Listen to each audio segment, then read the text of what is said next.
Que Dieu vous bénisse tous dans le nom précieux de notre Seigneur Jésus-Christ. Amen. Aujourd'hui, c'est le jour des avertissements. Alors, la Bible dit, 1 Thessaloniciens 5, verset 17, priez sans cesse. En fait, j'en fais partie. Prions sans cesse. Comme nous respirons, prions parce que nous en avons besoin. Notre Père nous exige, nous recommande de prier sans cesse.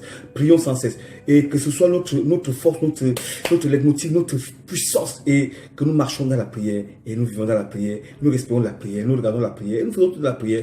Que le Seigneur soit glorifié au nom de Jésus-Christ. Amen. Alors, l'entorse dans le programme, c'est que je vous parlerai de Nicolas, la doctrine des Nicolaïtes. Alors, voyez-vous, il y a des choses aujourd'hui, il y a tellement de choses qu'on a envie de dire, mais je n'ai pas le temps avec vous parce que je m'impose une discipline que je dois respecter. Alors, la doctrine nicolaïte, c'est une doctrine qui signifie simplement destruction du peuple, c'est tout. Alors, c'est une secte qui est mentionnée dans l'Apocalypse chapitre 2, verset 6 et verset 15, et qui, suivant la doctrine de Balaam, enseignait aux chrétiens qu'à cause du principe de liberté, ils pouvaient manger des viandes offertes aux idoles et se permettre des actes immoraux. Alors, vous voyez, ça c'est l'explication. Alors, dans la doctrine nicolaïte, qu'est-ce qu'on remarque le plus souvent? Qu'est-ce qui est exprimé de manière excessive? C'est la débauche. Alors, il y a un terme qui a amené cela, c'est le terme vivre dans la licence. Donc, vivre dans la licence, c'est vraiment se comporter d'une manière pas possible. En tant que chrétien, se livrer au plaisir excessif, à un degré d'idolâtrie, d'immoralité excessive. Et que on ne s'empêche même plus, étant chrétien, étant chanteur, étant pasteur, étant apôtre, étant prophète, étant tout ce qu'on peut être, étant simple chrétien, étant simple fidèle, mais on mène cette double vie. On va en boîte, on a les femmes, on se livre à l'alcool, on se livre à la drogue, on se livre à la cigarette, on se livre à tout. Il n'y a pas de limite dans notre vie.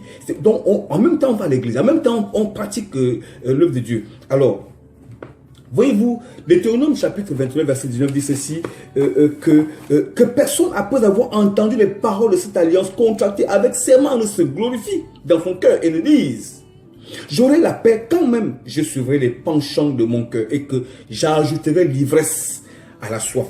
Waouh! Vraiment, Dieu lit nos pensées, ça c'est vrai. Et ça me fait vraiment peur.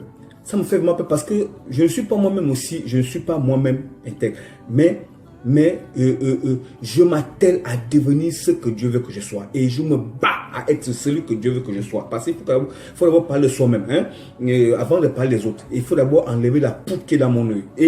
Et vraiment, c'est terrible. Vous savez, dans les derniers temps, dit Dieu, dans le livre de 2 Timothée chapitre 3, verset 1, les temps seront difficiles. Verset 4, traite, emporté, enflé d'orgueil, aimant le plaisir plus que Dieu, ayant l'apparence de la piété, mais reniant ce qui en fait la force, et loin de ces hommes. Aimant le plaisir plus que Dieu. Waouh!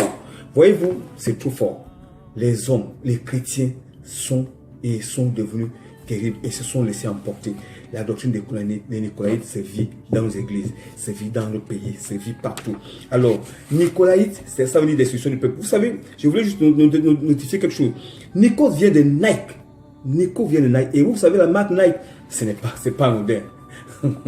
C'est pas anodin la marque Nike. C'est une déesse de la victoire. Waouh! Et il y a des choses que le monde fait, mais on se dit c'est bien. Faisons attention. Que Dieu vous bénisse. Amen.